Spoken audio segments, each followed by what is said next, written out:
Hello students, good evening and welcome to KKCA. This is me अनुरोध अंकित, your mentor and your guide. और students जैसा कि आप जानते हैं कि आप लोगों का जो पेपर है वो 27, 28 और 29 मई को शेड्यूल हो चुका है। तो देखिए आपका बोर्ड का एग्जाम तो ओवर हो चुका है। अब इस पेपर को क्लियर करने के लिए आपको मैथ्स को, रीजनिंग को, कंप्यूटर को, इंग्लिश को, जीके को ये आपको अच्छे से पढ़ना होगा। इसके बेसिस पे ही आप ग्रेजुएशन कर सकते हैं। तो इस पेपर को हम लोग अभी तक जो भी आप पढ़ते थे वो आप अपने एकेडमिक्स के लिए पढ़ते थे, और एकेडमिक्स में आपके पास काफ़ी अच्छा खासा टाइम होता था, 3 आवर्स का टाइम होता था एक सब्जेक्ट का पेपर देने के लिए। लेकिन यहाँ पे क्या है, 4 सब्जेक्ट के पेपर के लिए आपको सिर्फ 90 मिनट्स का टाइम दिया जाएगा। और इस 90 मिनट्स में हम लोगों को इतने सारे पेपर को अटेम्प्ट करना है, जहाँ पे हमें इंग्लिश भी अटेम्प्ट करना है, हमें जीके और कंप्यूटर भी अटेम्प्ट करना है, हमें मैथ्स और रीजनिंग भी अटेम्प्ट करना है। तो इस तरीके के पेपर को हम लोग कैसे अटेम्प्ट करेंगे? तो चलिए इसी कारण से यहाँ पे केकेसीए पे आप लोगों का एक नया बैच स्टार्ट किया गया है। तो आज से ही ये बैच स्टार्ट हुआ है, और आज हम लोग अब सबसे पहले इस बैच में हम लोग क्या कवर करेंगे, तो हम लोग मैथ्स को कवर करेंगे, और मैथ्स के बाद फिर हम लोग रीजनिंग कवर करेंगे। टोटल यहाँ पे हमारे पास 20 मई तक हम लोग मैथ्स और रीजनिंग को, जो मेरा सेक्शन है मैथ्स और रीजनिंग का, मैं 20 मई तक आप लोगों का ये पूरा का पूरा पेपर खत्म करा दूंगा, पूरा का पूरा सिलेबस मैं आपको यहाँ पे खत्म करा दूंगा। तो आज हम लोग क्या करने जा रहे हैं, तो हम लोग सबसे पहले मैथ्स कवर करेंगे और मैथ्स के बाद रीजनिंग कवर करेंगे। तो मैथ्स में आज हम लोग का सबसे पहला टॉपिक है, जो कि टॉपिक है डिजिटल सम का। देखिए बहुत ऐसे स्टूडेंट्स होंगे जिन्हें मैथ्स से डर लगता है, क्योंकि उनका मैथ्स का अप्रोच अभी तक का कैसा है कि कन्वेंशनल तरीके से वो मैथ्स के क्वेश्चंस को सॉल्व करने का कोशिश करते हैं। बट आज हम लोग कुछ ऐसे कॉन्सेप्ट्स को देखेंगे, कुछ ऐसे ट्रिक्स को देखेंगे जहां पे हम लोग बहुत फास्ट मैथ्स के क्वेश्चंस को सॉल्व कर पाएंगे, और यूं कहे तो 20-25 सेकंड में मैथ्स के क्वेश्चंस को सॉल्व कर पाएंगे। ठीक है, तो मैथ्स में आपका जो सिलेबस है वो आपका अर्थमेटिक है, और कुछ पोर्शन हमें रीजनिंग का कवर करना है यहाँ पे। तो चलिए हम लोग अपने क्लास को आज का स्टार्ट करते हैं। तो स्टार्टिंग फ्रॉम डिजिटल सम, चलिए हम लोग सबसे पहले समझते हैं कि डिजिटल सम होता क्या है।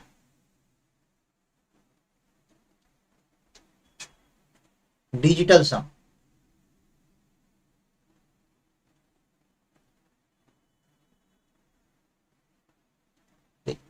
डिजिटल सम क्या होता है? जैसे मैंने यहाँ पे कोई भी नंबर लिख दिया 2, 3, 4, 5, और मैंने बोला कि इसका डिजिटल सम बताइए। तो आप क्या करेंगे, आप इस नंबर को तब तक ऐड करेंगे जब तक सिंगल डिजिट आपको प्राप्त ना हो जाए। ठीक है, तो आप कैसे ऐड करेंगे? तो 2 + 3 5, 5 + 4 9, 9 + 5 14। तो आप क्या बोलेंगे? 14 आया। ठीक है, लेकिन मैंने क्या बोला, सिंगल डिजिट चाहिए। तो अब इस 14 को भी आप ऐड करेंगे, 1 + 4, ये कितना आ जाएगा? 5। तो ये जो 5 है ये क्या है? 2, 3, 4, 5 का डिजिटल सम है। अब डिजिटल सम का कॉन्सेप्ट हम लोग कैसे लगाते हैं, चलिए हम लोग कुछ कॉन्सेप्ट को सीखते हैं। जैसे अगर मैंने यहाँ पे लिखा 3 × 5 क्या होगा? 15। तो इक्वल टू के जो लेफ्ट हैंड साइड में रहता है इसको हम लोग बोलते हैं LHS, और इक्वल टू के राइट हैंड साइड में जो आता है वो हमारा क्या होता है? RHS। तो जो ऑपरेशन हम लोग LHS में करते हैं वही ऑपरेशन हमें RHS में करना होगा। अगर हम LHS को 2 से मल्टीप्लाई करेंगे तो हमें RHS को भी 2 से मल्टीप्लाई करना होगा। अगर हम LHS को 3 से डिवाइड करेंगे तो हमें RHS को भी 3 से डिवाइड करना होगा। ठीक है, तो यहाँ पे डिजिटल सम का क्या कॉन्सेप्ट लगता है? देखिए आपको मैं कोई यहाँ पे नंबर दे दूं, चलिए 2, 3, 4, 5 मैंने दिया। मैंने पूछा 2, 3, 4, 5 को अगर आप 9 से डिवाइड करते हैं तो रिमाइंडर क्या आएगा? रिमाइंडर क्या आएगा? तो आप कैसे करेंगे? आप यहाँ पे 9 और यहाँ पे 2, 3, 4, 5, और यहाँ पे आप डिवाइड करना स्टार्ट करेंगे। तो चलिए डिवाइड करते हैं थोड़ी देर के लिए। 9 × 2 = 18 होगा, 54। फिर 9 × 6 = क्या होगा? 54। फिर 5 आ गया, कुछ नहीं, यहाँ पे 0 आ गया। तो आप रिमाइंडर क्या बोले आपने? 5। अब मैं आपको एक ऐसा चीज बताता हूं कि आप दुनिया के किसी भी नंबर को अगर 9 से डिवाइड करते हैं तो रिमाइंडर क्या आता है? रिमाइंडर आता है उसका डिजिटल सम। अभी देखिए 2, 3, 4, 5 का डिजिटल सम क्या था? 5 था ना। तो 9 से डिवाइड करने पर रिमाइंडर क्या आया? 5 आया। तो दुनिया के किसी भी नंबर को अगर हम 9 से डिवाइड करते हैं तो हमें रिमाइंडर क्या मिलता है? द रिमाइंडर इज डिजिटल सम। ठीक है, अब अगर LHS का जो डिजिटल सम होगा, जो लेफ्ट हैंड साइड का डिजिटल सम होगा, वही डिजिटल सम आपका क्या होगा? राइट हैंड साइड का होगा। वही डिजिटल सम आपका क्या होगा? RHS का होगा। अभी हम लोग यहाँ पे कुछ कॉन्सेप्ट को सीखते हैं। जैसे आप दुनिया के किसी भी नंबर को 9 से मल्टीप्लाई करेंगे ना तो डिजिटल सम हमेशा 9 होगा। आप चेक करके देख लीजिए। चलिए 9 इंटू 2 क्या होता है 18, डिजिटल सम क्या होगा 1 + 8 दैट इज 9। 9 इंटू 3 क्या होता है 27, डिजिटल सम क्या होगा 2 + 7 दैट इज 5। 9 इंटू 15 क्या होता है 135, डिजिटल सम क्या होगा 1 + 3 + 5 दैट इज 9। सॉरी यहाँ पे मैंने 5 क्यों लिख दिया। 9 इंटू 14 क्या होगा 126, डिजिटल सम क्या होगा 1 + 2 + 6 दैट इज 9। तो दुनिया के किसी भी नंबर को अगर हम 9 से मल्टीप्लाई करते हैं तो डिजिटल सम क्या आता है, हमेशा हमें 9 मिलता है। ठीक है, अब यहां पे इसका यूज क्या है तो हम लोग यूज देखते हैं। जैसे यहाँ पे कोई क्वेश्चन मैंने लिख दिया 11 इंटू 18, ठीक है। अब आपसे मैंने पूछा कि 11 इंटू 18 का आप, चलिए यहां पे लिखते हैं 11 इंटू 18, आप आंसर बताइए क्या होगा। और आपको यहाँ पे 4 ऑप्शन दिया हुआ है। ऑप्शन क्या है 198, ऑप्शन है 188, ऑप्शन सी है 178 और ऑप्शन डी है 168। अब आपको चेक करके बताना है कि आंसर क्या है।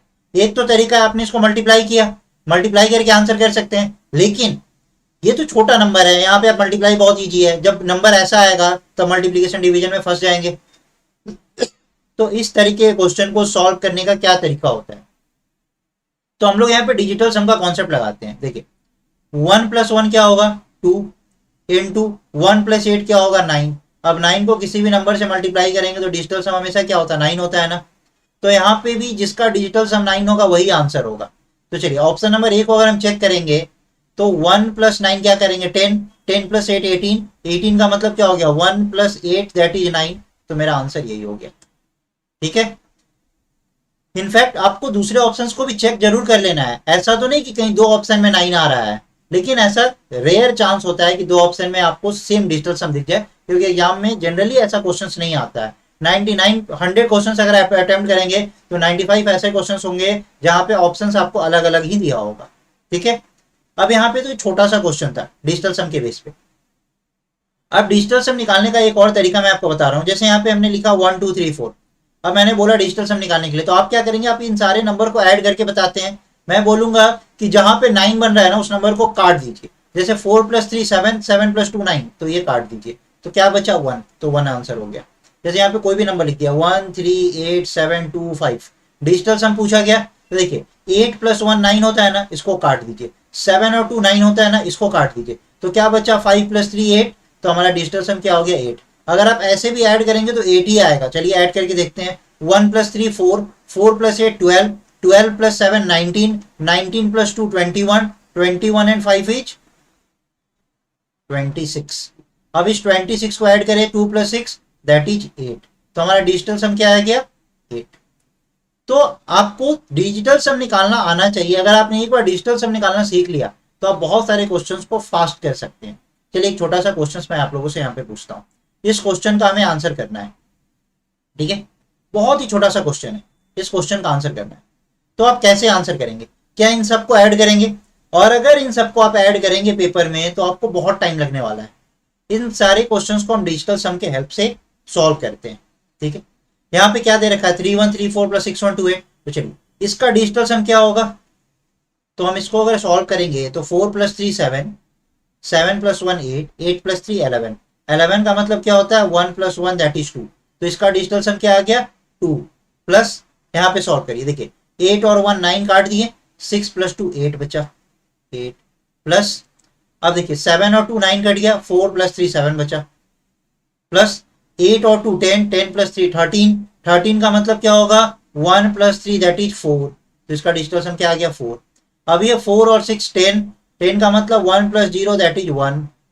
और यहाँ पे देखिए 9 कट गया ना, 8 + 8 16 + 8 24, 24 का मतलब 2 + 4 दैट इज 6। अब इन सबको ऐड करिए 8 + 2 10, 10 + 7 17, 17 + 4 21, 21 + 1 22, 22 + 6 28। 28 को भी फिर से हम ऐड करेंगे जब तक हमें सिंगल डिजिट ना मिल जाए। 28 मतलब 2 + 8 दैट इज 10, 10 का मतलब 1 + 0 दैट इज 1। तो अब यहाँ पे चेक करिए कि किसका डिजिटल सम 1 है। जिसका डिजिटल सम 1 होगा वही मेरा आंसर हो जाएगा। तो चलिए चेक करते हैं। देखिए 6 प्लस 6 12, 12 प्लस 2 14, 14 प्लस 2 16, 16 प्लस 2 18। तो इसका डिजिटल सम क्या आ गया 18। 18 का मतलब 1 प्लस 8 दैट इज 9। तो ये मेरा आंसर नहीं हो सकता। ऑप्शन नंबर बी चेक करते हैं। 2 3 6 6 2 है ना, तो 6 plus 6 12, 12 plus 2 14, 14 plus 2 that is 16, 16 plus 3 that is 19। तो 19 का मतलब 1 प्लस 9, 10 मतलब 1 प्लस 0 दैट इज 1। तो ये मेरा आंसर हो सकता है। रैदर हम इन सारे क्वेश्चन ऑप्शन को भी चेक कर ले। अब ये देखिए, अगर आप देखेंगे तो यहाँ पे 22662 है ना, और यहाँ पे 21662 है ना, तो एक का डिफरेंस है, तो इसका डिजिटल सम 8 आएगा, क्योंकि इसका 9 आया है और ये उससे एक कम है, तो इसका डिजिटल सम 7 आएगा। तो मेरा आंसर क्या हो गया, ऑप्शन नंबर बी। तो इस तरीके से आप क्वेश्चन का आंसर बहुत फास्ट कर सकते हैं। चलिए मैं आपको छोटा सा क्वेश्चन यहाँ पे देता हूँ, इस क्वेश्चन का आप मुझे आंसर बताएंगे। 937 का स्क्वायर मैंने आपसे पूछा कि 937 का स्क्वायर क्या होगा, ठीक है। और मैं यहाँ पे आपको ऑप्शन लिख देता हूँ। ऑप्शन है 876969, ऑप्शन बी है 877969, ये एक एग्जाम का पूछा गया क्वेश्चन है। ऑप्शन सी है 878969 और ऑप्शन डी है 879969। अब देखिए डिजिटल सम के हेल्प से आप इस क्वेश्चन को आंसर कितना फास्ट कर सकते हैं। कैसे करेंगे, इसका डिजिटल सम निकाल लीजिए कितना होगा। तो 9 को काट देंगे, 7 प्लस 3 कितना होगा 10, 10 का मतलब 1, 1 का स्क्वायर 1। तो आप बोलेंगे जिसका डिजिटल सम 1 होगा वही आंसर है। अब यहाँ पे चेक करिए ऑप्शन नंबर ए, 9 काट दिया, 9 काट दिया, 6 प्लस 6 12, 12 प्लस 7 19, 19 प्लस 8 कितना आ गया 27, 27 मतलब 2 प्लस 7 9। तो ये मेरा आंसर नहीं हो सकता है। ऑप्शन नंबर बी चेक करिए, तो देखिए 9 और 9 कट गया, 7 6 13, 13 and 7 is what 20, 20 and 8 is 28, 28 का मतलब 2 प्लस 8 दैट इज 10, 10 का मतलब 1। तो मेरा आंसर हो गया ऑप्शन नंबर बी। अगर आपको इस क्वेश्चन को सॉल्व करना होता है तो आप सोच रहे हैं कि आप 937 इंटू 937 करते हैं तो आपको कितना टाइम लग जाता, बताइए। बट अगर आपने डिजिटल सम के हेल्प से इस क्वेश्चन को सॉल्व किया तो देखिए कितना फास्ट आप सॉल्व कर पा रहे हैं। बहुत सारे बच्चों के मन में आएगा कि सर कोई बात नहीं, हम यूनिट डिजिट देख के आंसर कर सकते हैं। तो यूनिट डिजिट यहाँ पे देखिए ना, यूनिट क्या, टेंस डिजिट क्या, 100 डिजिट तक सेम नंबर रिपीट हो रहा है। तो आप यूनिट डिजिट देख के भी इन सारे क्वेश्चंस का आंसर नहीं कर सकते हैं। तो फिर कैसे करेंगे डिजिटल सम। डिजिटल सम एक्चुअली मैथ्स का एक मैजिक है। अगर आपने सही से अप्लाई करना सीख लिया तो आप बहुत सारे क्वेश्चंस में डिजिटल सम अप्लाई कर सकते हैं, ठीक है। और डिजिटल सम का कोई लिमिटेशन नहीं है जब तक अगर आपका ऑप्शंस जो है वो अलग अलग ना आ रहा हो। लिमिटेशंस कहाँ पे होता है, डिवीजन के केस में। और डिवीजन के केस में कहाँ पे, जब 3 6 और 9 बन जाता है। इन सारे कॉन्सेप्ट्स को हम लोग सीखेंगे पहले, और भी हम लोग डिजिटल सम को थोड़ा और समझते हैं। दूसरे क्वेश्चन को मैं यहाँ पे, क्वेश्चन नंबर 2 का आंसर एक बार आप लोग फटाफट बताइए तो क्या होगा, जल्दी से बताइए। तो क्वेश्चन नंबर 2 का आंसर क्या होगा।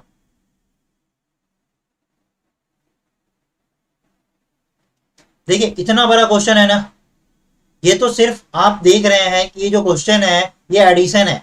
अभी हम ऐसे क्वेश्चंस को कराएंगे जहां पे परसेंटेज बेस्ड क्वेश्चन भी होगा और 2-2 सेकंड के अंदर आप इन सारे क्वेश्चंस का आंसर कर पाएंगे। बट पहले थोड़ा सीख तो लें कि कैसे बनता है क्वेश्चंस।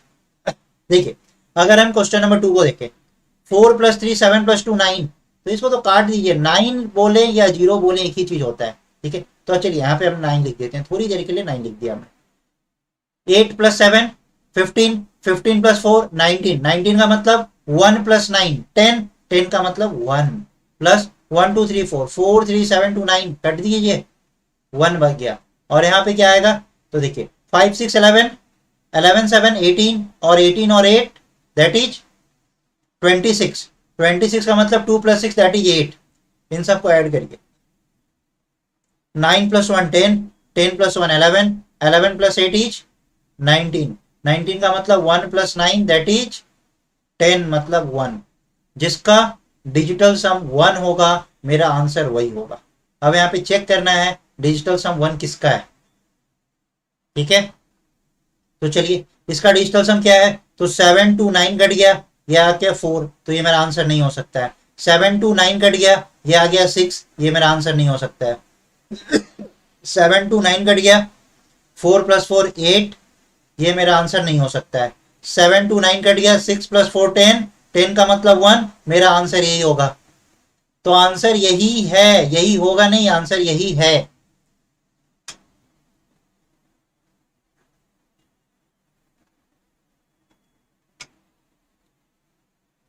ठीक है। और डिजिटल सम मैंने भी बताया, अभी तो हम लोग स्टार्ट किए हैं, इसमें बहुत कुछ सीखना है, मल्टीप्लीकेशन डिवीजन ऐसा बहुत कुछ सीखना है। अभी मैंने बताया डिजिटल सम का लिमिटेशंस नहीं होता, अगर आप डेसिमल के क्वेश्चंस को भी सॉल्व करेंगे ना, आप 2 से 5 सेकंड के अंदर सॉल्व कर सकते हैं। डेसिमल में भी डिजिटल सम लगता है और परसेंटेज में भी डिजिटल सम लगता है। चलिए एक डेसिमल के क्वेश्चन को पहले हम लोग अटेम्प्ट करते हैं। यहाँ पे आपके सामने ये क्वेश्चन है। अब इतने बड़े क्वेश्चन को, सिंप्लीफिकेशन का ये क्वेश्चन, इस तरीके का क्वेश्चन आपके एग्जाम में पूछा जाता है अंडर द टॉपिक सिंप्लीफिकेशन। अब सिंप्लीफिकेशन का ये क्वेश्चन देख के आपको लगेगा कि सर इतना बड़ा कैलकुलेशन कैसे करना है। तो चलिए डिजिटल सम लगाइए और इस क्वेश्चन का आंसर बताइए कि कैसे किया जाए। तो मैं आप लोगों को 10 सेकंड का टाइम देता हूं, एक बार आप लोग अटेम्प्ट करिए, फिर मैं बताता हूं कि आंसर क्या होगा।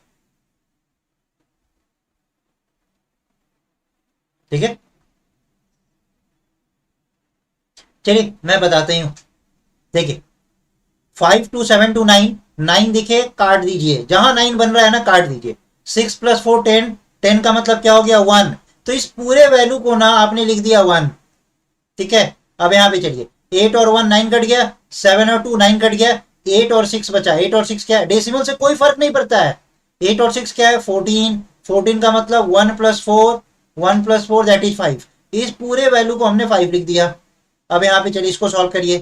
तो 3 और 3 और 3 9 बन गया ना, काट दीजिए। 8 और 4 12, 12 और 7 19, 19 का मतलब 1 प्लस 9 दैट इज 10, 10 का मतलब 1। तो ये पूरा वैल्यू आपका 1 बन गया। अब इसको सॉल्व करते हैं। तो 8 और 7 15, 15 और 4 19, 19 का मतलब फिर से 1, तो ये भी पूरा आपका 1 बन गया। और 4 3 7 2 9 ये पूरा पूरा कट गया। ठीक है, तो बचा क्या 1 प्लस 5 6 प्लस 1 7 प्लस 1 8। तो जिसका डिजिटल सम 8 होगा ना वही मेरा आंसर होगा। इसको ऐड भी करना है ना, इसको ऐड भी करना है, बीच में एडिशन का साइन ऐड भी करना है। तो 5 प्लस 1 6 प्लस 1 7 प्लस 1 8। तो जिसका आंसर, जिसका डिजिटल सम 8 होगा वही आंसर है। चलिए चेक करते हैं। 9 कट गया, 7 और 2 9 कट गया, 3 और 3 6 प्लस 1 7। तो ये मेरा आंसर नहीं हो सकता है क्योंकि इसका डिजिटल सम आपका 7 आ रहा है।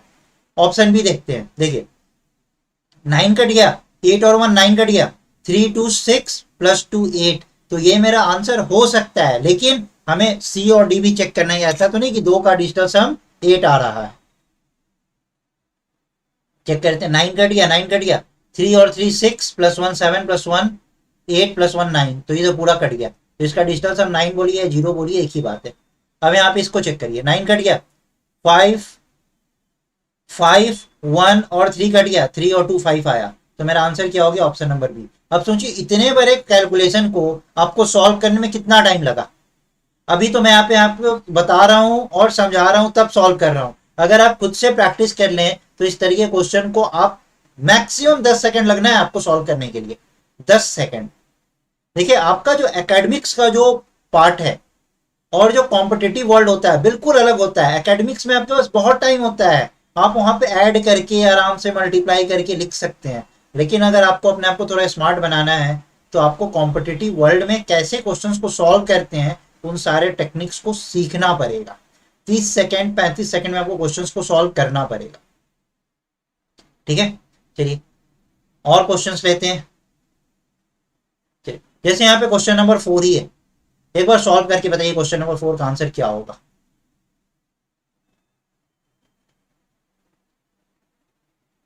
क्वेश्चन नंबर 4 दिख रहा है ना सबको। क्वेश्चन नंबर 4 का आंसर क्या होगा एक बार सॉल्व करके बताइए।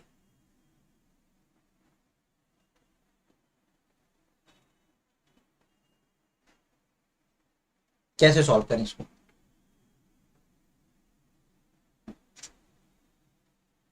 परसेंटेज दिख रहा है कोई फर्क नहीं पड़ता है, डेसिमल दिख रहा है कोई फर्क नहीं पड़ता है, सिर्फ डिजिटल सम निकालिए। बोर्ड मास का कॉन्सेप्ट अप्लाई करिए और डिजिटल सम निकालिए।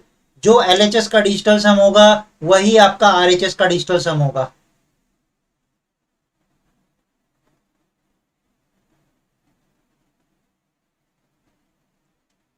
जो एलएचएस का डिजिटल सम होगा वही डिजिटल सम आपका RHS का भी होगा। चलिए जल्दी जल्दी बताइए क्या होगा आंसर।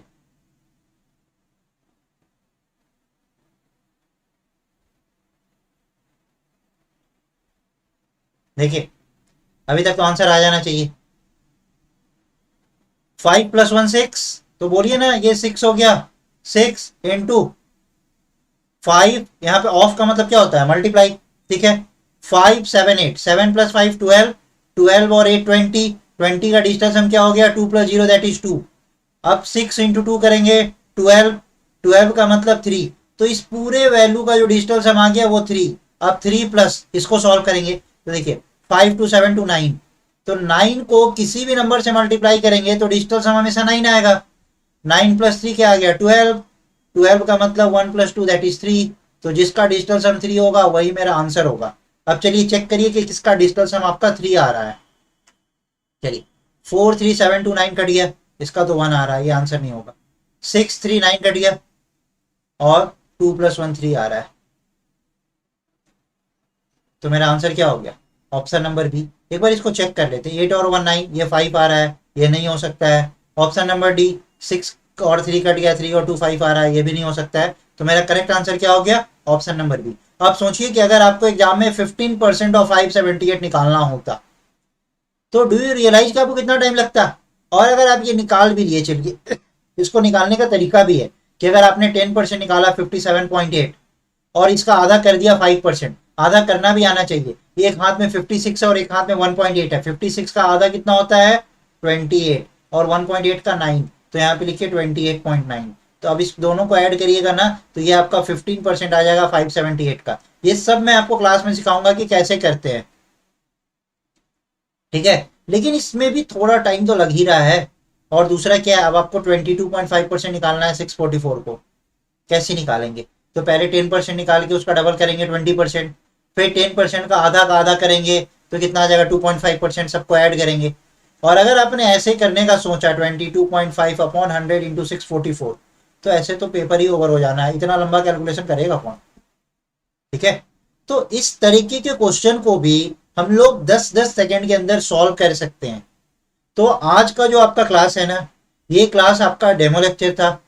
कल से हमारा फुल फ्लेजेड क्लास स्टार्ट होगा, जहां पे आपका जो क्लास ड्यूरेशन होगा वो 1.5 आवर का होगा।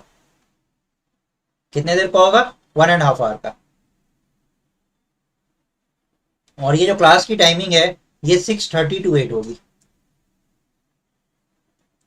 तो कल से हम लोग, अभी तो डिजिटल सम में भी हम लोगों को बहुत कुछ सीखना है, बहुत सारे कॉन्सेप्ट्स को यहाँ पे सीखना है कि जब डिवीजन वाला केस आए, मल्टीप्लीकेशन वाला केस आए तो हम लोग कैसे करते हैं। कहीं पे हम लोग डिजिटल सम निकालें और डिवीजन का केस आ गया, जैसे ये वाला क्वेश्चन है, यहाँ पे डिवीजन का केस आ गया, तो कैसे करें इस तरीके क्वेश्चन को। सारे क्वेश्चन को हम लोग 10-10 सेकंड के अंदर कर सकते हैं, इंटायर क्वेश्चन को, ठीक है। तो चलिए आज के लिए इतना ही, मिलते हैं कल 6:30 पे, और 6:30 to 8 कल से आपकी क्लास रेगुलर चलेगी। So thank you friends, that's all for today. Bye, have a nice day.